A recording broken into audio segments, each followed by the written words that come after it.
Hey everyone, it's Billy Carson, aka Forbidden Knowledge. I have an amazing guest today. His name is Christopher Dunn, and he's an engineer. Christopher Dunn has an extensive background as a craftsman, starting his career as an indentured apprentice in his hometown of Manchester, England.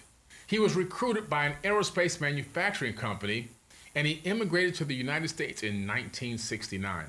Over the past 49 years, Chris has worked at every level of high-tech manufacturing, from machinist, toolmaker, programmer, and operator of high industrial lasers. He became a project engineer of laser operations and became the manager in that field. For 16 years, he served as a human resource director at Midwest Aerospace Manufacturing. So we're talking about somebody that has an extensive background in engineering, which is the key basis for the talk today on the Forbidden Knowledge Podcast. Boxes, I cannot fit in the boxes. Stop it. Quitting was never an option. Exhausted. This passion is never exhausted. And you cannot stop it. Nah, you cannot stop it.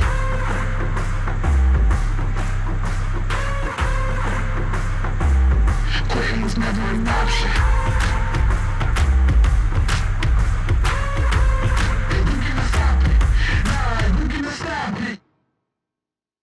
So Christopher Dunn, welcome to the show. Thank you. Thanks for inviting me.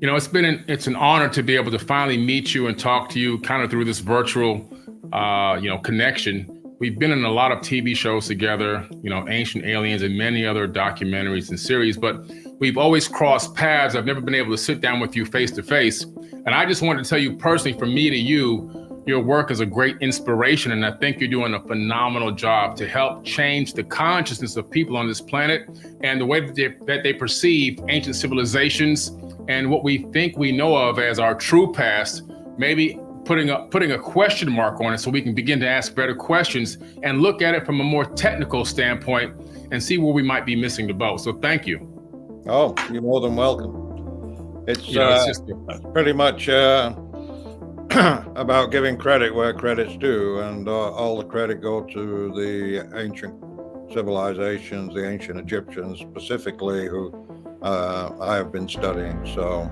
Yeah. it's all about evidence and science and how you analyze evidence and what it means. Mm-hmm. So that's basically what has guided me throughout the years. Fantastic. What kind of initially drew you to say, you know what, something about this pyramid, I just want to begin to research it. What drew you to use your engineering prowess on breaking down this pyramid? Well, the the Great Pyramid, as you know, is probably the most talked about, the most studied. Have been more books written about the Great Pyramid than any other single pyramid in the world. And so all the focus seemed to be on the Great Pyramid. And because of the attention that it has received by ancient researchers and explorers, there's more data available to analyze. And, the dimensions, measurements, and the condition of the interior chambers have been discussed and noted and marveled at for decades, 100 years, since Petrie was researching in Egypt. But for me, the one book that actually resonated with me was a book by Peter Tompkins called Secrets of the Great Pyramid. And in Secrets of the Great Pyramid, Peter Tompkins introduced a variety of different explorers, commentators, those who had studied the Great Pyramid and who had actually questioned its origins and what it currently is seen to be in the eyes of academia, which is at the tomb of the pharaoh Khufu. Yeah, and so in that book, there seemed to be a huge question mark associated with the Great Pyramid. And Tompkins himself, punctuated that with his own question, the Great Pyramid embody a high science from our ancient past. And it was a question mark that resonated with me. And because of the detail that he presented in his book with respect to the schematics of the Great Pyramid, the interior arrangement, the chambers, the shafts, the passageways, and how unusual they all were, and each feature raising a question in people's mind: why? I mean, you could look at a meme of the Great Pyramid and its interior chambers and just paste question marks all over it, right? It would be like you'd be just flooded with question marks. Yeah. And so that's basically what kind of set me off. And it was during the reading of that book that I pondered on what the original purpose was. And it occurred to me that, and this was kind of like a study from a ROI perspective, a return on investment, to recognize that the culture that built the Great Pyramid were significantly advanced in their manufacturing methods and building methods. And what they had built was representative of the state of the art of their industry at that time. But the Great Pyramid and other pyramids too seem to be the only remnants of this lost civilization that was employing advanced mathematical and engineering tools and science in their building. So as I was pondering that question and the expense, just the sheer expense of building the Great Pyramid, I got a quote from an estimator in the UK who estimates conventional power plants, and he said it would be $25 billion to build the Great Pyramid. I think that's a conservative estimate myself. I think there are right now too many unknowns with respect to how, what remains to be found, because they're finding stuff all the time, right? These new explorations are focused on muography, and then there's the explorations of the shafts that run to the Queen's Chamber shaft, and the King's Chamber shafts. So all of this activity and all of this new information that is coming out and has come out over the years was incorporated into Giza, the Tesla connection. But ultimately the in my kind of Western logical mind, and we have to recognize that not all Western logic is logical in other cultures. True. But to my mind, it was like, well, to spend that much money and invest that much resources into a structure, they had to have been getting something fairly significant out of it. And, and what better return on investment than actually energy? So that's why I named the Giza Power Plant the Giza Power Plant, my first book. But all right, so let's take a quick break to honor our sponsors. We'll be right back.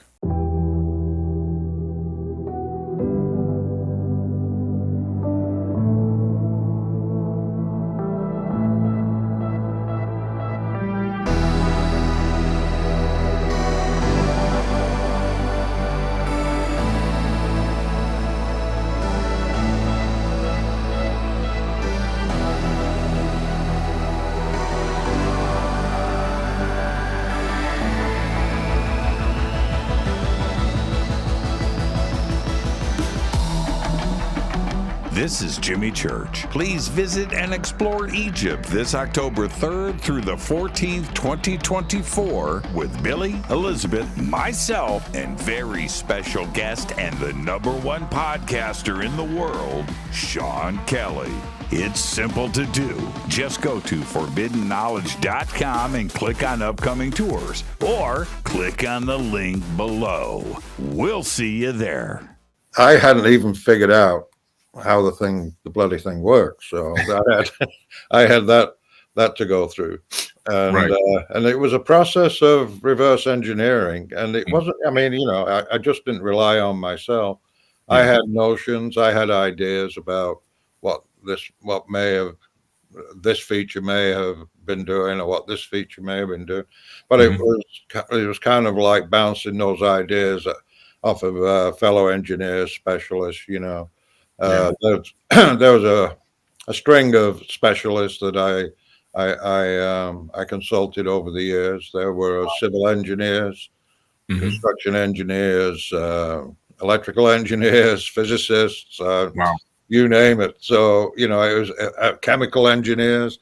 And so it's kind of like, when I finally put the Giza Power Plant together and got it published, it was, it wouldn't have happened just based on what knowledge I contained at the time I started the project. Right.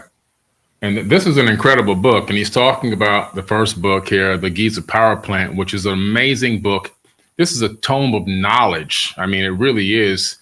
And one of the greatest things in here that stood out to me was I had come up with a hypothesis a long time ago that the shafts that were aligned with star systems could have been used, possibly, just a hypothesis, communication. But I said, what would they use to communicate? So I hypothesized hydrogen frequency, because I know that's what we use right now in modern astrophysics.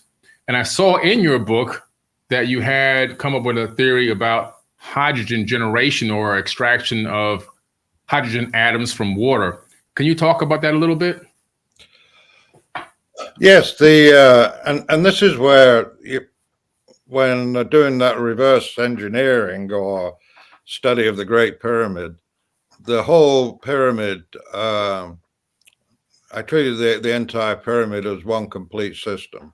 And so if it worked as a machine, and it certainly looks like a machine when you look at the cross section of it, and it has the precision of a machine, only on the scale of acres. So it's kind of that's a significant point when you say, hey, this is a machine. How does the machine operate? And every part of the machine plays its part, and everything is related. So with respect to hydrogen, the one key bit of evidence in the Great Pyramid is in the King's Chamber, and that is the northern shaft. So the northern shaft, it has a width of 8.4 inches and a height of 4.8 inches. And the wavelength of hydrogen is 8.309 inches. And the suitable waveguide for a hydrogen maser would be the wavelength, a wavelength wide and approximately half a wavelength high. Now, there are questions with respect to, well, were the shafts shielded? And those materials do not currently exist in the pyramid. Right. So it's hard to say what else may have been in there and allowed this machine to function. But the hydrogen aspect of it also, you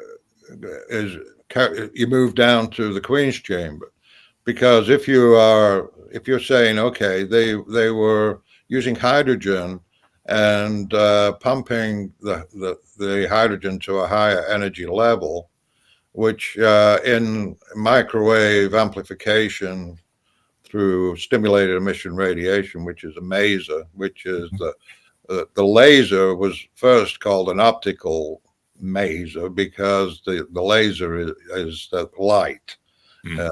and this is microwaves. Right. But so in order to have a medium, which is hydrogen, then you would have to generate it somewhere and deliver it to the king's chamber.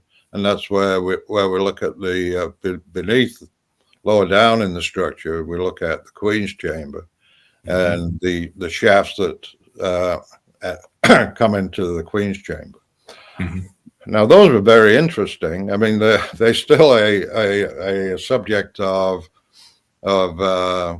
debate, and you know, people have different ideas about them.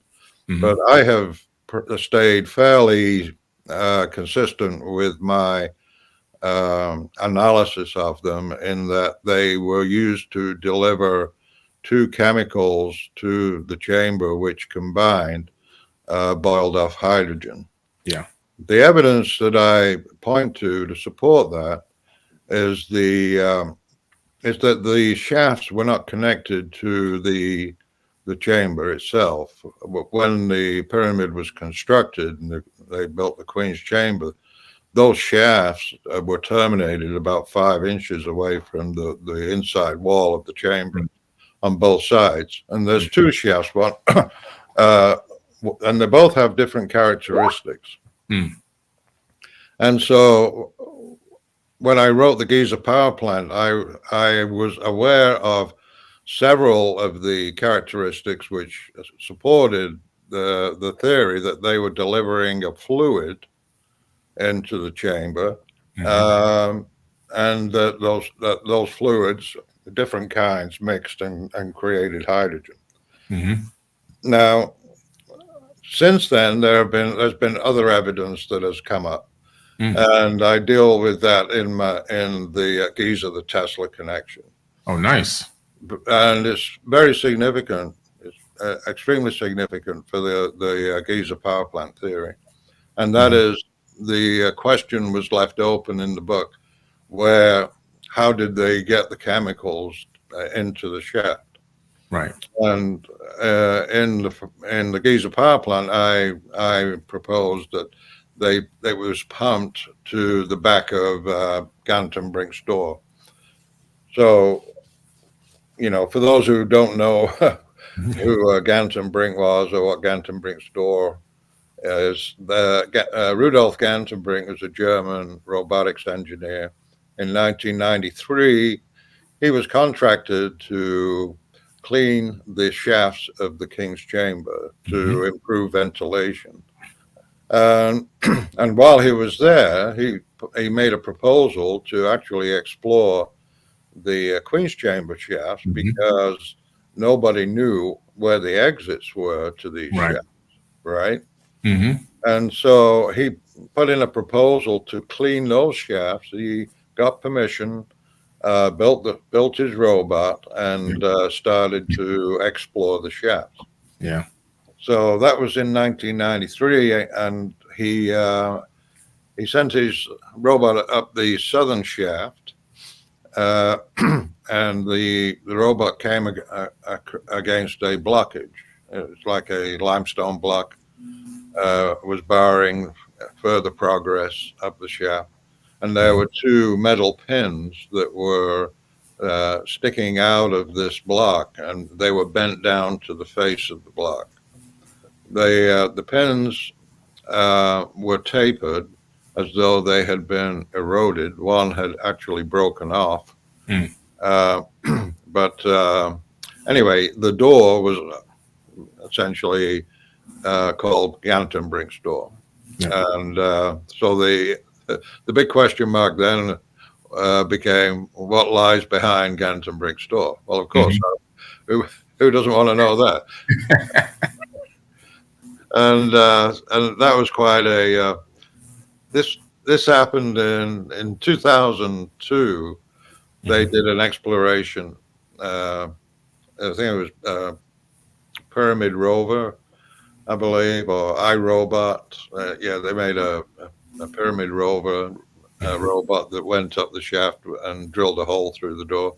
Then they inserted an endoscopic camera, and basically flooded a space at the back of it with light, and there was nothing there but another, what Zai Hawass called another door, and a space about the size of a bread box. So, but it was interesting anyway. I mean, it was progress. The ideas that were floated by the different Egyptologists and specialists, who were interviewed, were interesting. All the Egyptologists seemed to be united in their belief that there was something magical going on, and that the pharaoh, the king's soul needed to go up those shafts to exit the pyramid. And then it's quite amusing when you look at it, because there was the narrator for National Geographic's kept asking these awkward questions, and she was just saying, well, what about the blockage, and then one of the Egyptologists, I think it was Mark Lehner, said, well, the king's soul would have no problem passing through that limestone block. They call it a dummy door or a false door. Yeah. And it's like, oh, magic. And then there was another Egyptologist, Rainer Stadelman, who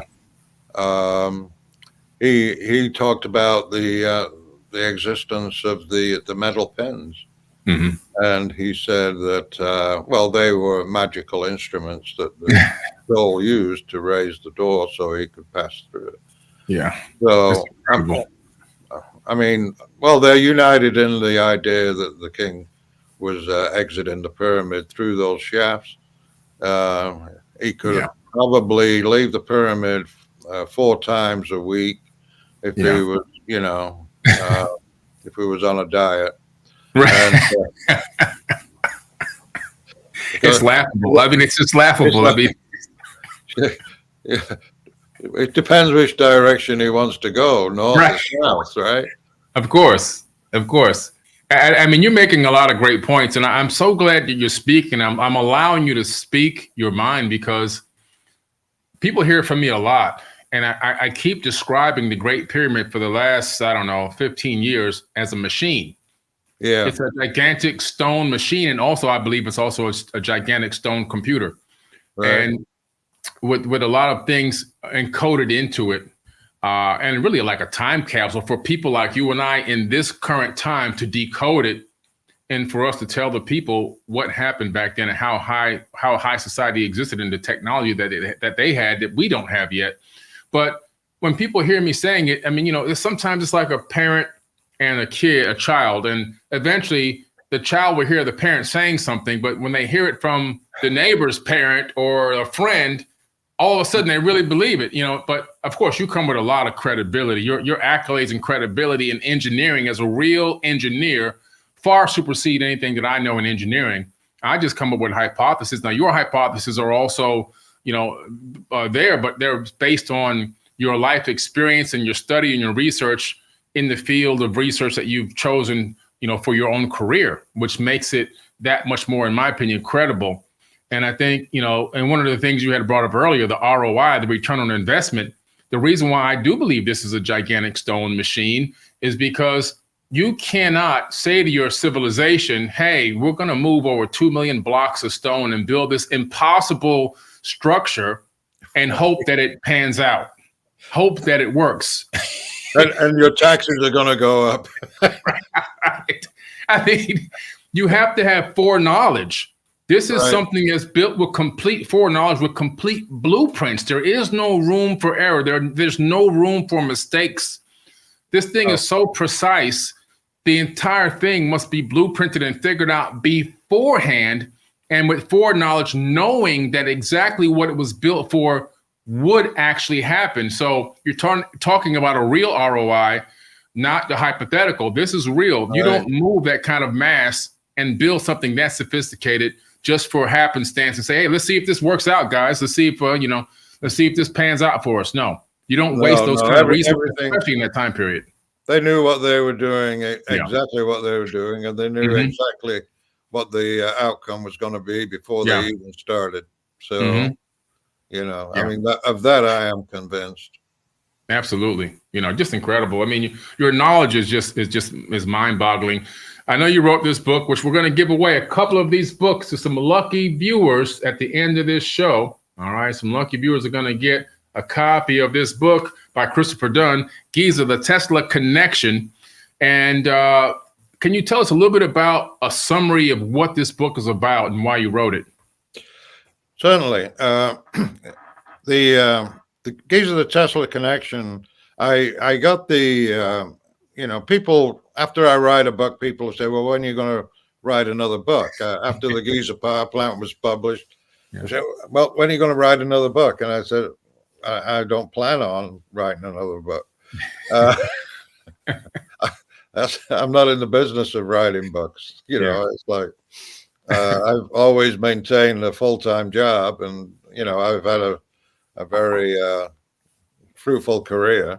And so, I don't make money writing books. That's there's no money in it. But the Giza Tesla Connection came after there had been such an accumulation of new information that seemed super relevant in terms of how we may look at the future and what our energy mix is going to be, our energy generation mix is going to be, and how we can reduce some of the less efficient methods and move to more efficient methods of producing energy. And all of the everything came together really after 2018. I did a couple of tours with Mohammed, your good friend, my good friend, Mohammed, in 2018, 2019. They were highly successful. And the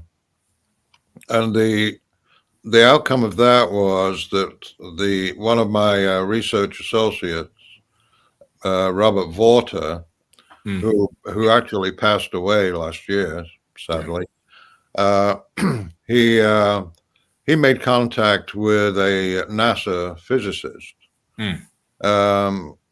And this NASA physicist was doing research on earthquake lights. And the way he described the physics behind earthquake lights it kind of resonated with me. And I was like, well, that's it. It's not just seismic energy in terms of mechanical vibrations that drives the pyramid. It's also the flood of electrons that are flowing from the lithosphere through the pyramid and being channeled in probably various ways. In the Great Pyramid, it would add to the creation of the mesa, and as far as when you think of the Tesla connection, you look at the Wardenclyffe Tower that he was hoping to build and had started to develop before his funding was pulled. But the wireless transmission of energy seemed to be the objective for Tesla. And the guy was a genius anyway. So, all his other stuff seemed to do extremely well. I can't imagine that he would have failed if he'd have had enough money to move forward with the Wardenclyffe Tower.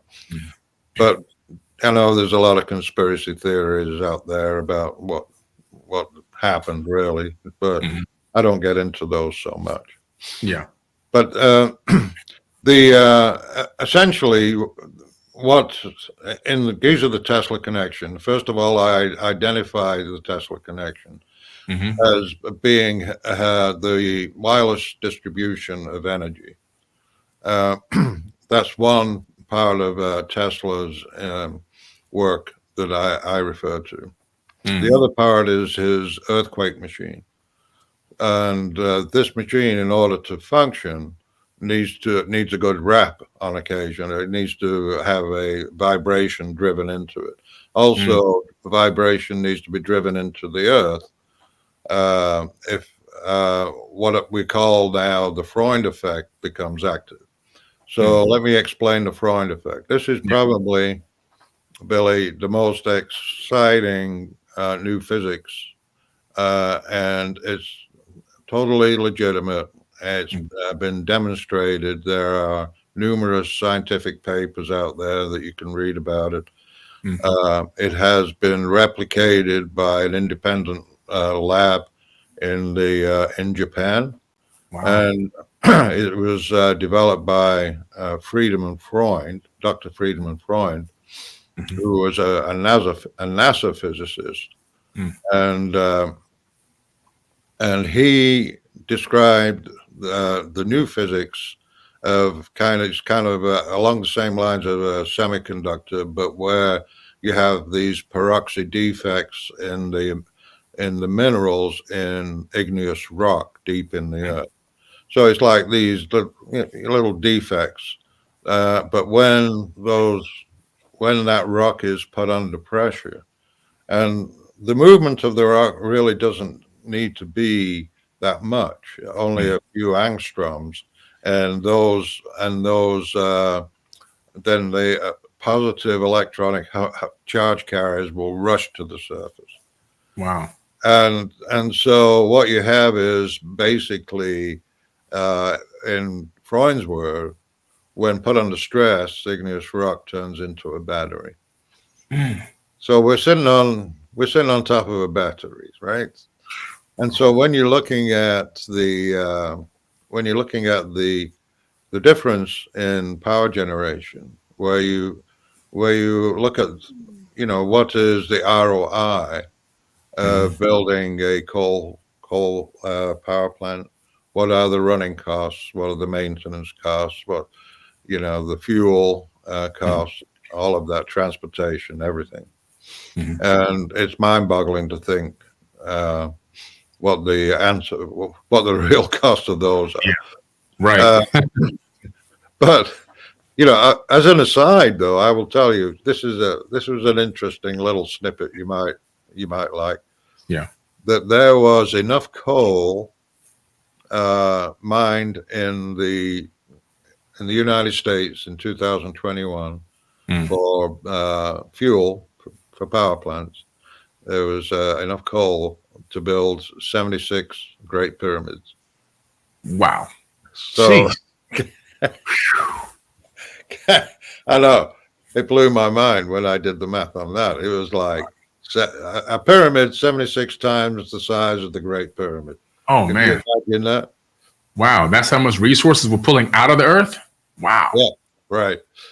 And every year, that's the thing. I mean, it's like we've been these methods for power generation have been, been in use for over 100 years. Right. And, and I make the point, while we have these devices here, and the quantum leaps in technological advances in the development of these, where you go through the semiconductors, transistors, all of the miniaturization, these have far outstripped in progress the means that we use to actually generate the electrons that they use that is needed in them. So I mean, it's not. I'm not. Somebody asked me, well, what have you got against coal? And I was like, I don't have anything against coal. I love coal. It's kept me warm in the winter and cool in the summer. Yeah, fully employed, and so I don't have anything against coal. I do, and I don't have anything against people making a profit off their investment. But I do think that in order to maximize your return, you should constantly look for more efficient, Yes. less expensive ways to do things. Mm-hmm.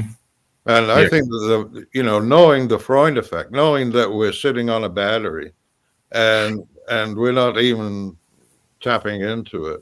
Mm-hmm. It's like I think when I look into the future, and you look at, funny thing happened when I was finishing up my book. It was almost like I was in this time warp where Mm-hmm. the past rushed forward and the future came back, and I'm in the middle of it, and I'm looking in the past and I'm looking into the future, Yeah. and it just gave me a sense of great hope for the future, Mm-hmm. where a lot of people feel a lot of despair for the future because Mm-hmm. of just like a limited vision of what's going on right now. Yeah. But I have great hope for the future. Yeah. If you look at the way society has changed over the years, since the development of the first computer, for instance, Mm-hmm. Charles Babbage Yeah.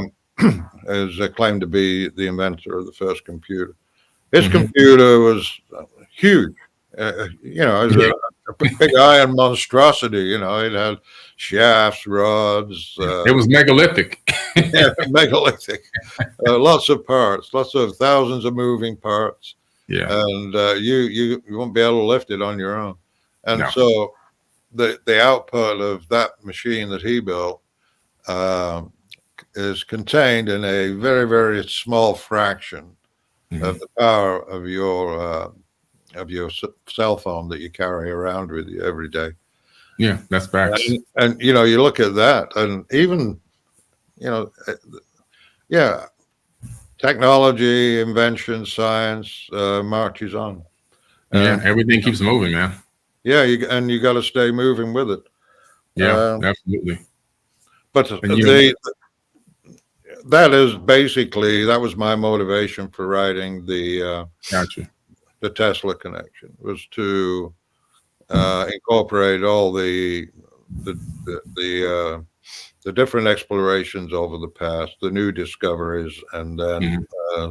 specifically and more importantly, to highlight Friedemann Freund's discovery.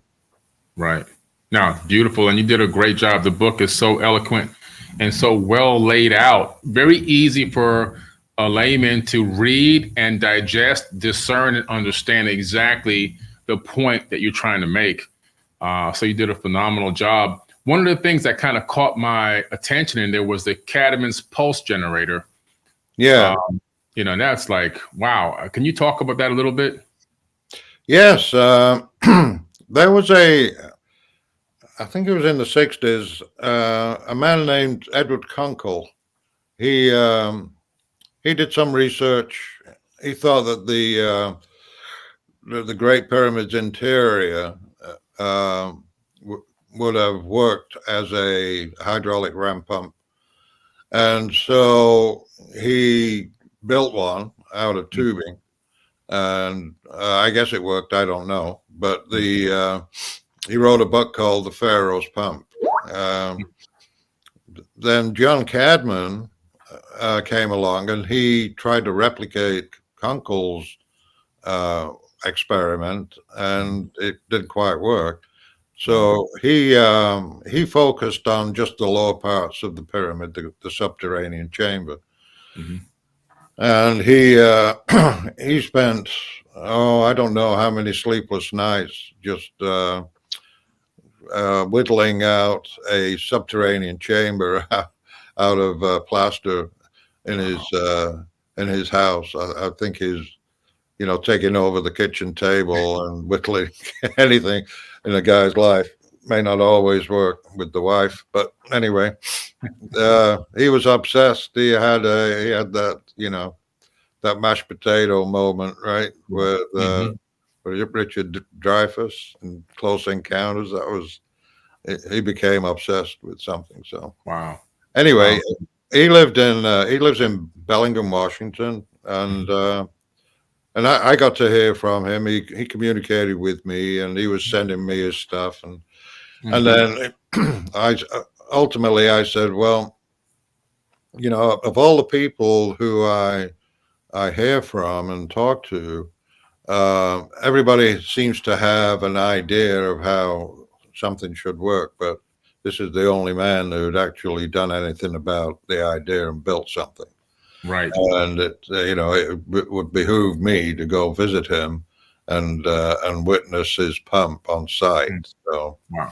So I went out to Bellingham, and he had invited a hydraulic engineer to be there at the same time, and so we were out on his property, and he fired up his hydraulic pulse generator. It had a model of the subchamber. He had a pipe coming into it, and then a pipe going down to a wastegate.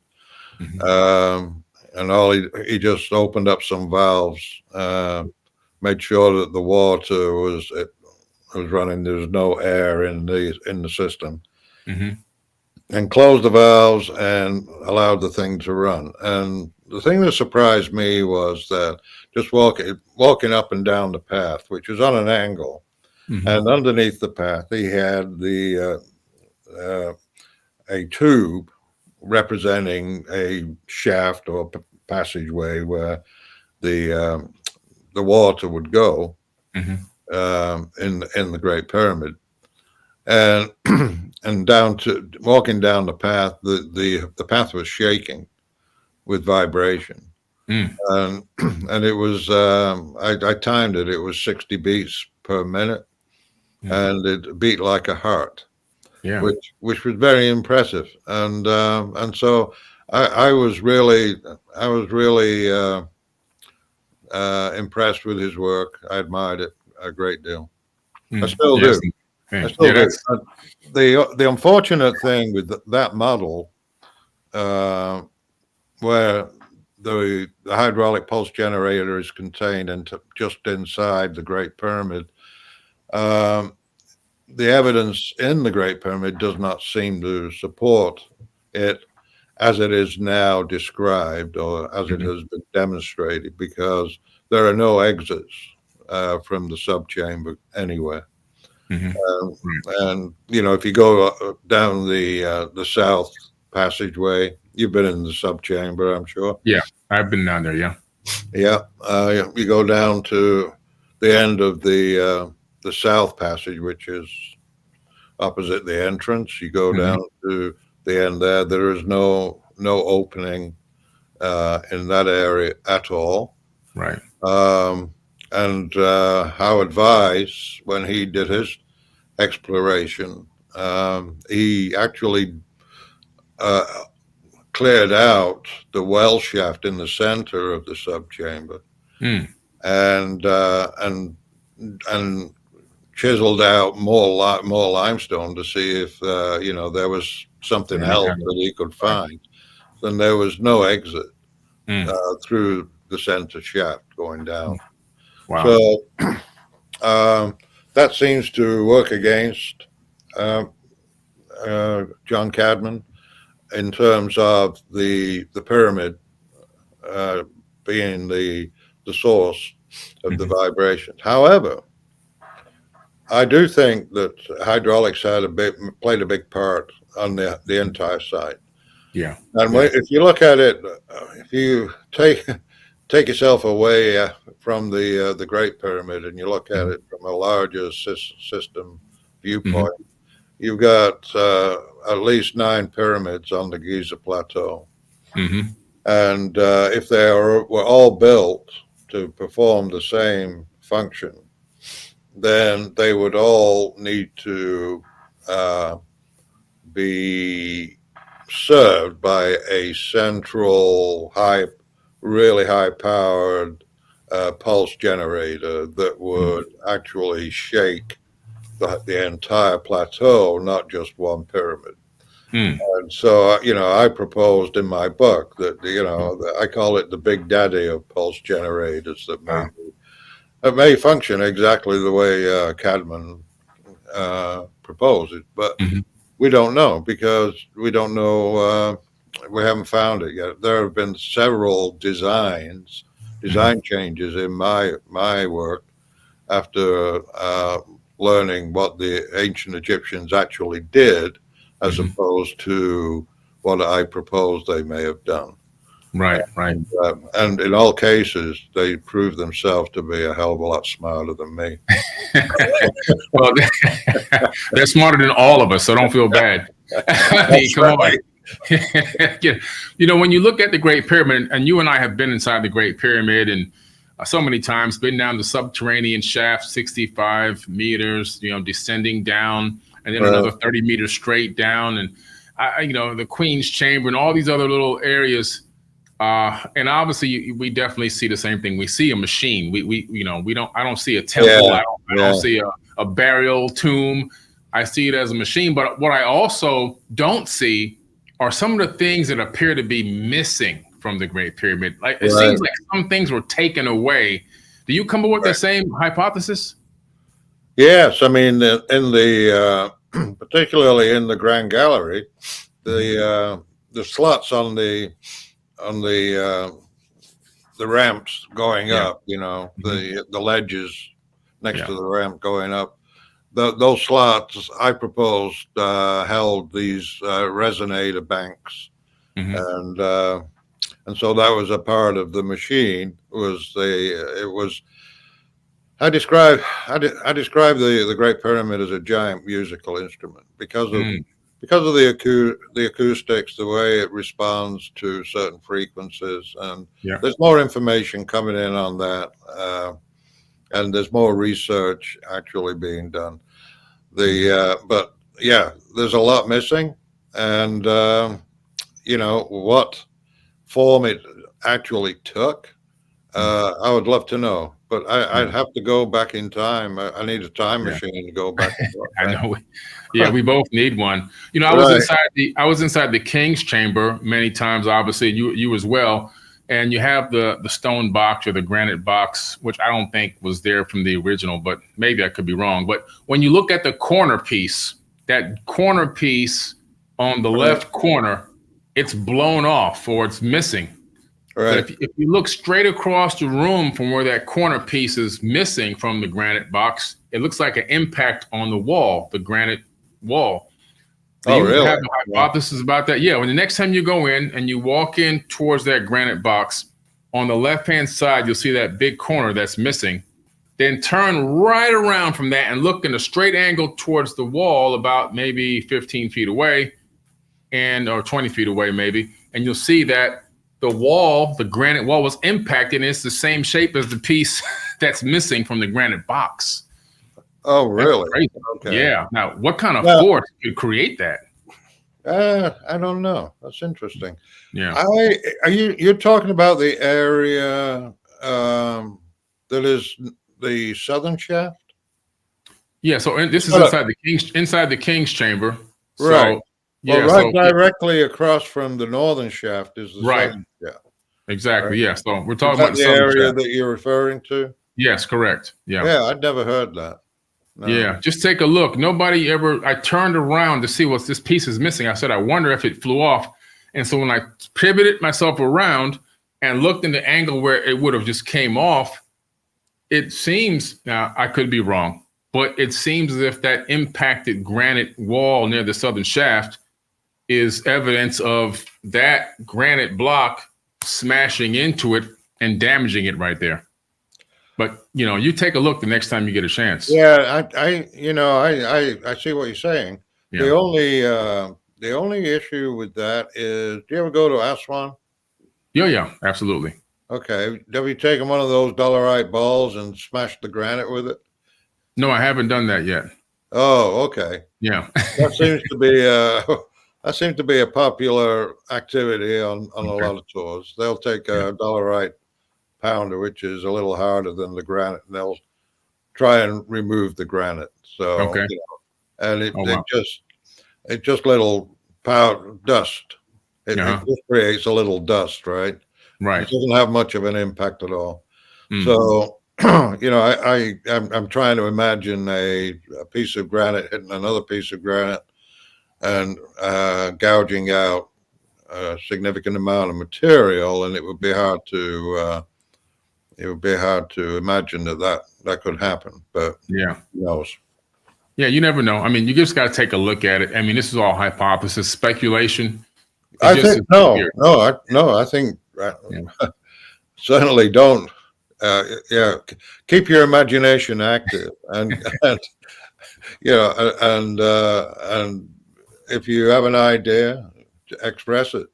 Yeah. Thank you. I appreciate that. That's the way. That's the way we advance. That's how we advance. You're right. We have to throw ideas around.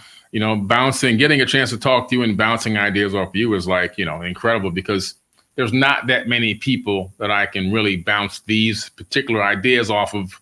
Not that people don't have IQs. It's just that people are specializing in different things, and in this particular area, you're one of the world leaders. Yeah.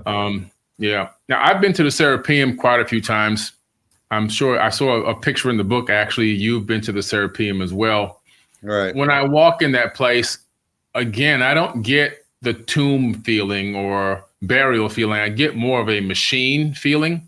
Yeah. And I went in there with a Geiger counter, and I realized that those gigantic megalithic diorite and crystal granite stone boxes are still giving off higher than background radiation.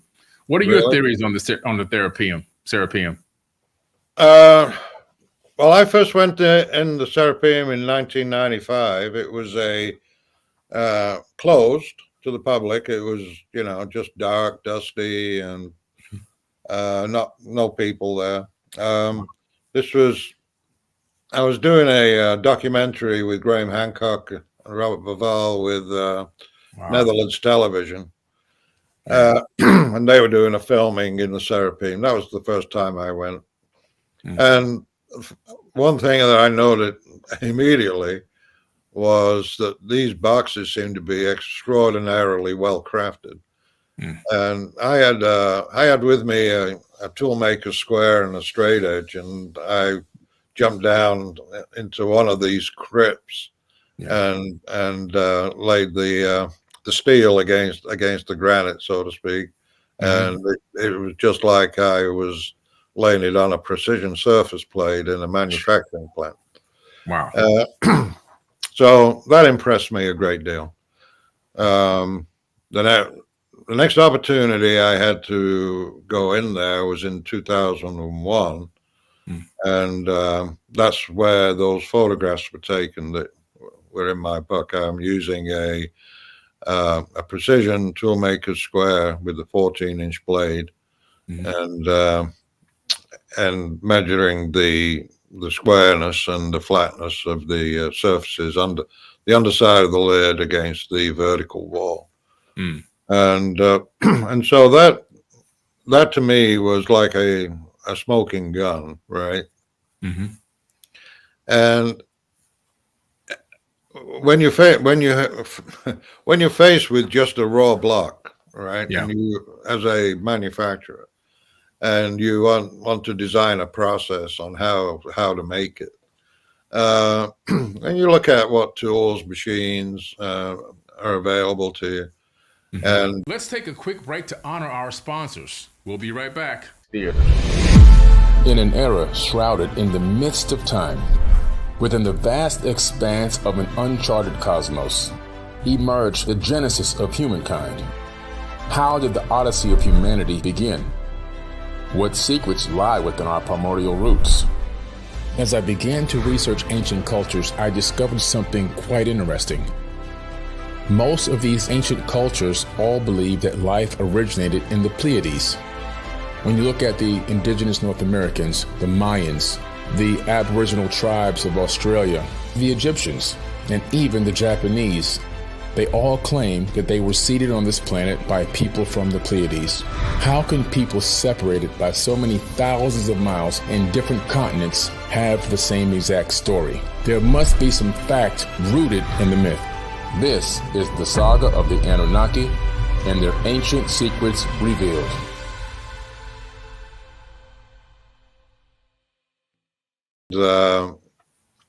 and then lacking any tool or machine that's capable of doing what you want to do, you design and build a different kind of machine to do the work, or several different kinds of machines to do the work.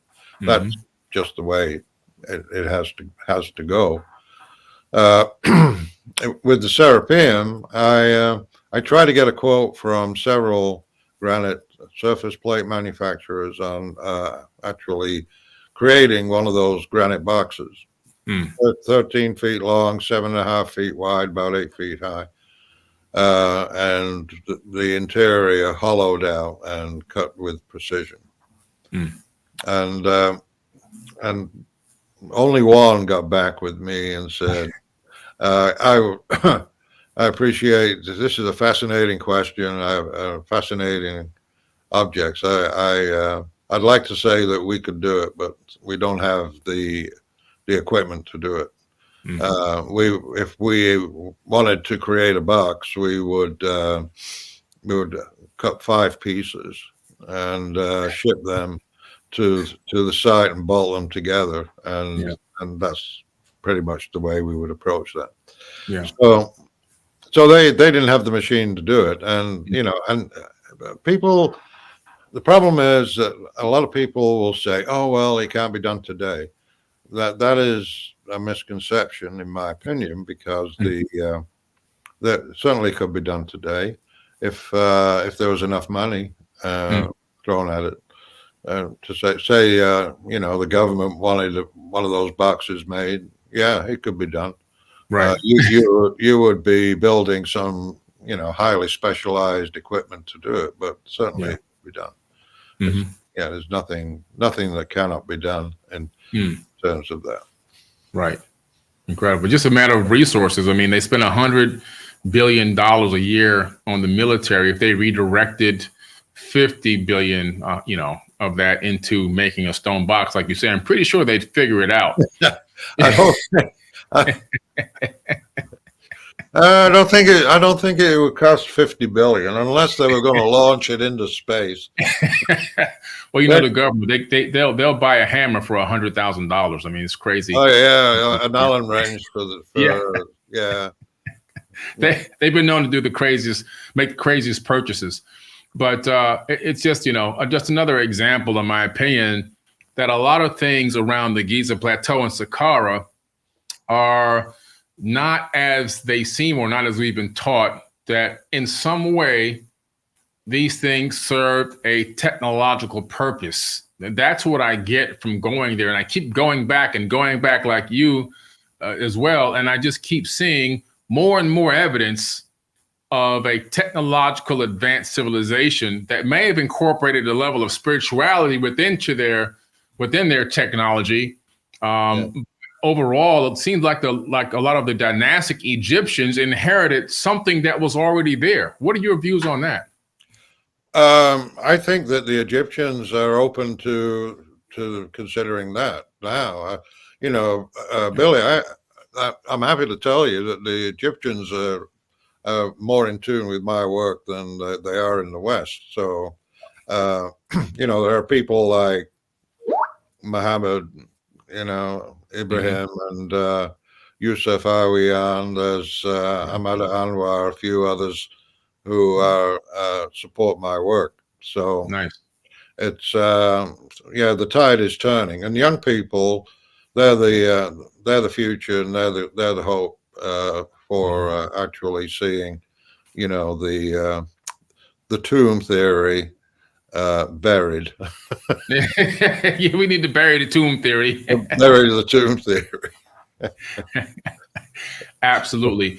And everyone, don't forget, stay on till the very end, because we'll be giving away 2 of these amazing books by Christopher Dunn. All right. So make sure you guys hang out and stay till the very, very end, and make sure you like and subscribe. And also, I just want to ask you, as we're coming to the end here, because there's so much. I mean, I could talk to you for hours. Like literally, I could sit here with you for hours and hours and hours. We got to have you come back again. But I just want you to tell the people a little bit more about what you have coming up, what your plans are, if you have any, and how they can find you. Well, it's an exciting time. Last week I was out in in LA. I was interviewed for Ancient Aliens on the Serapeum. So there is a Serapeum episode, I think, coming out this summer. So good question, right? Then I went up to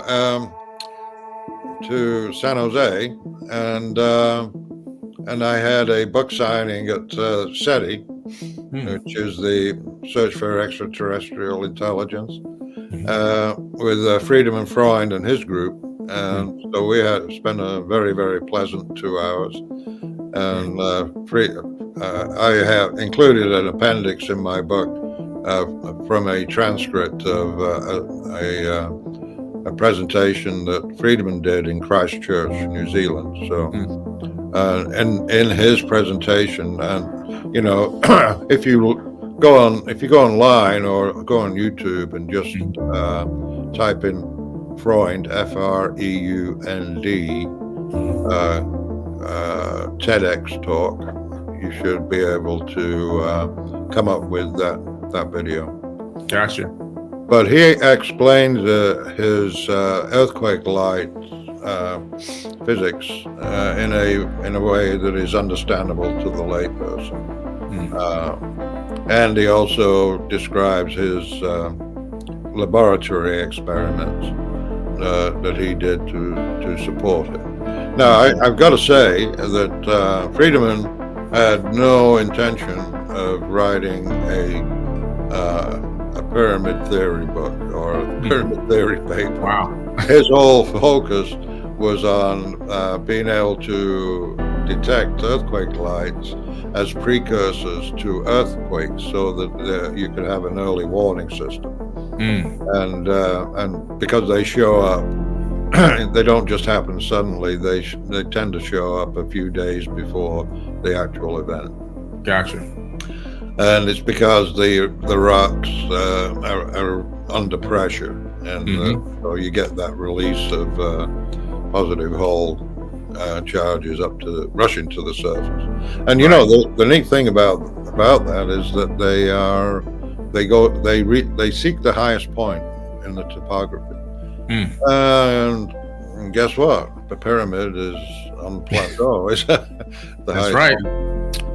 So yeah, there was that, and there's a few events coming up in the future. Some I can't really. There's some I really can't talk about. So okay. I'll have to talk about after they happen. Okay. But they're all very exciting. And nice. People ask me if I'm writing another book, and I say no. You gotta write another book, man. We love the books. We love the knowledge.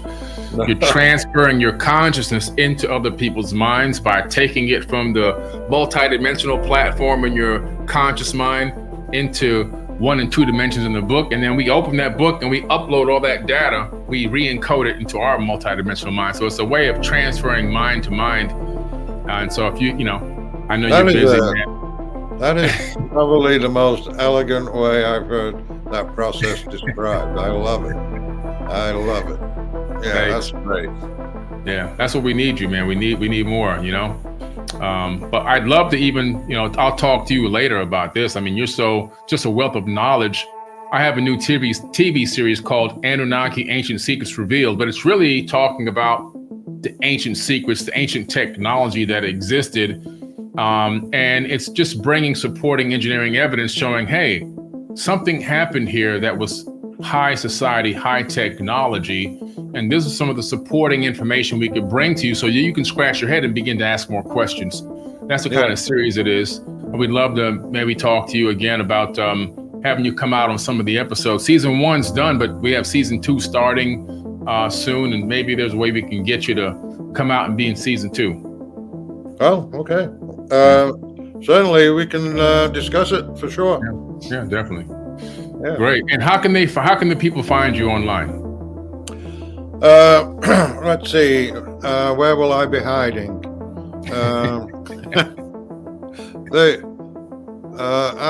Online. I mean, I don't really do. Well, your website's basically. Yeah, it's gizapower.com. my email is on the front page on that. So, I mean, if somebody really wants to find me, I wouldn't expect too many people would. Well, we'll make sure the link to your website, gizapower.com, which is a great name, by the way. We'll make sure the links are in the caption of this video or in the caption of this audio, wherever they find this video.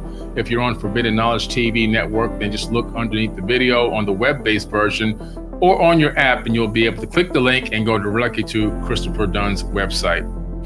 Look, it's been a great talk. We appreciate you. Thank you for coming out. And I definitely have to have you back because, as you know, Egypt is such a vast amount of information to talk about. You can't really capsulate it in just 1 hour. So I would definitely love to talk to you again sometime in the future. Well, certainly. And, as things progress, and there are things in the work that are very exciting when they come to fruition, I'd be more than happy to share information with you and your audience. Fantastic. Thank you so much. I appreciate it. You're welcome. All right. That's a wrap. It was a great podcast with Christopher Dunn. And like I said during the podcast, I'm going to give away 2 copies of his brand new book, Giza, The Tesla Connection by Christopher Dunn. All right. So how can you win a copy of this book? All you have to do is text hashtag Giza, Giza. Text hashtag Giza to 954-245-0086.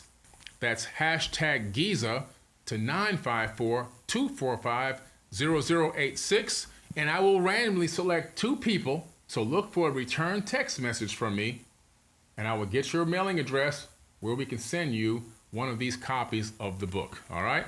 Thanks a lot, and thank you for spending time on the Forbidden Knowledge Podcast.